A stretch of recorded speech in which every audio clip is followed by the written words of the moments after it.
আমরা ঈশায়া পুস্তকের তার ৫৬ তার ৭ নম্বর পদে কি রয়েছে আমরা দেখি।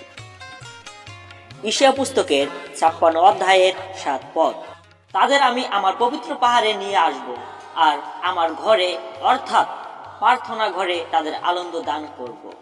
আমার দেবীর উপরে তাদের পুরানো ও অন্যান্য উৎসর্গ গ্রহণ করা হবে। এই জন্য আমার ঘরকে সমস্ত জাতির প্রার্থনা ঘর বলা হবে। আর এটা বোঝানোর জন্য যিশু এই কথাটা সেম কথাটা রিপিট করেছিল আমাদেরকে বোঝানোর জন্য। এটা হলো মার্কের তার 11 অধ্যায়ের 17 পদ। মার্কের তার 11 অধ্যায়ের 17 পদ।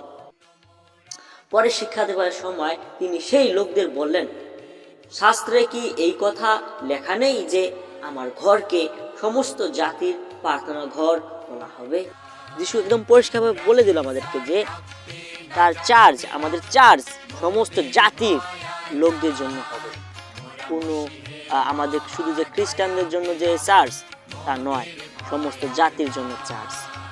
এখানে একদম পরিষ্কারভাবে যিশু বলে দিচ্ছে যে পবিত্র শাস্ত্রে কি লেখা নেই যে আমার ঘরকে সমস্ত জাতির প্রার্থনার ঘর বলা হবে? আর আমাদের মধ্যে এখানে কি কোনো সন্দেহ থাকতে পারে যে আমাদের চার্জ শুধু আমাদের জন্য? কখনোই নয়, আমাদের চার্জ আমাদের জন্য কখনোই নয়। যিশু একদম পরিষ্কারভাবে বলে দিয়েছেন এবং ঈশ্বরও পরিষ্কারভাবে বলে দিয়েছেন, আর ঈশ্বর কথাটাকে যিশু তাকে রিপিট করছে। তো আমরা যাতে একদম পরিষ্কার, আমাদের চার্জ সকল মানুষের জন্য, সকল জাতির জন্য। হালেলুয়া প্রভু, আমিন।